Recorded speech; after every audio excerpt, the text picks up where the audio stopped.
To this he said, "For you to know these things goes beyond all necessity, Menelaus. Why must you ask? You should not know my mind, and you will grieve to learn it, I can tell you. Many there were who died, many remain, but two high officers alone were lost, on the passage home I mean. You saw the war.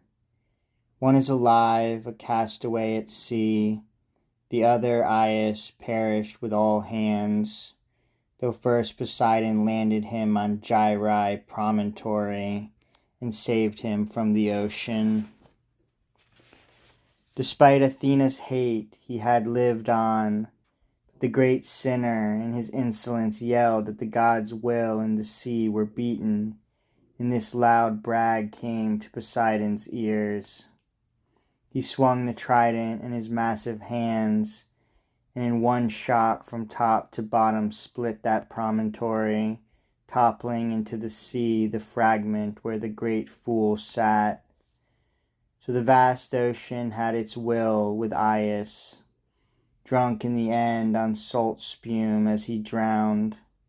Meanwhile your brother left that doom astern in his decked ships. The Lady Hera saved him.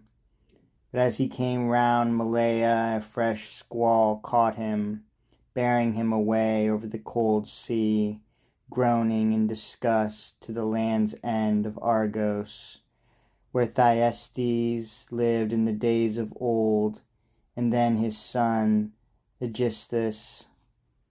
Now again return seemed easy. The high gods wound the wind into the east, and back he sailed, this time to his own coast. He went ashore and kissed the earth in joy, hot tears blinding his eyes at sight of home.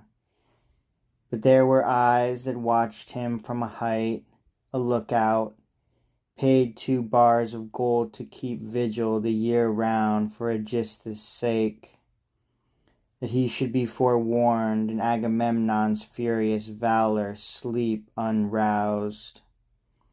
Now this man with his news ran to the tyrant, who made his crooked arrangements in a flash, stationed picked men at arms, a score of men in hiding, set a feast in the next room.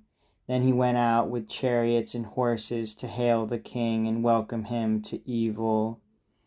He led him into banquet all serene, and killed him, like an ox felled at the trough.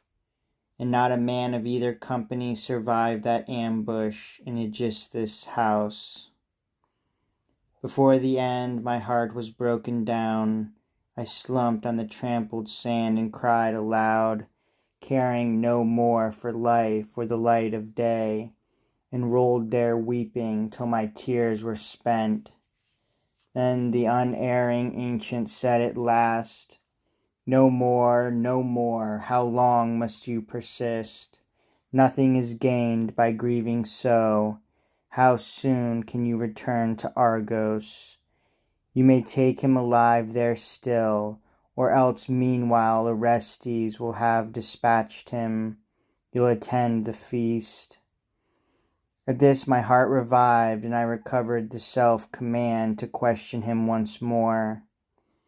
"Of 2 companions now I know, the third, tell me his name, the one marooned at sea. Living you say, or dead? Even in pain I wish to hear." And this is all he answered: "Laertes' son, whose home is Ithaca. I saw him weeping, weeping on an island. The nymph Calypso has him in her hall. No means of faring home are left him now, no ship with oars, and no ship's company to pull him on the broad back of the sea.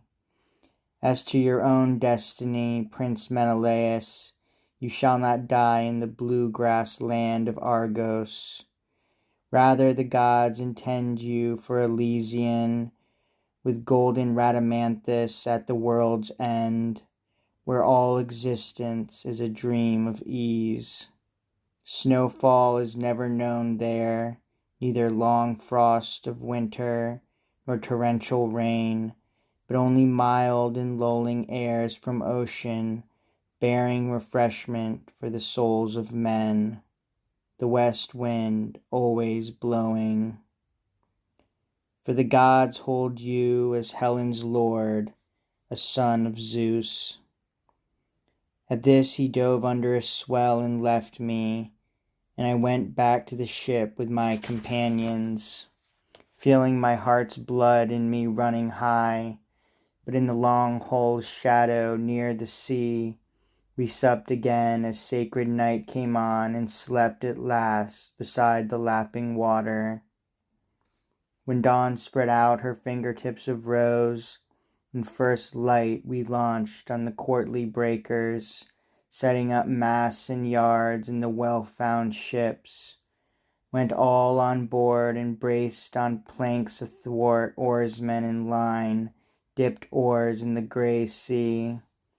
Soon I drew in to the great stream fed by heaven, and laying by, slew bulls in the proper number, until the immortal gods were thus appeased.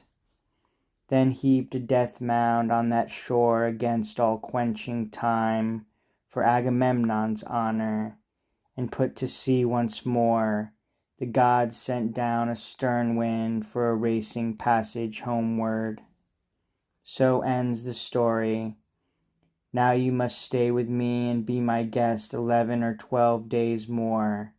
I'll send you on your way with gifts, and fine ones, 3 chariot horses and a polished car, a hammered cup too, so that all your days, tipping the red wine for the deathless gods, you will remember me.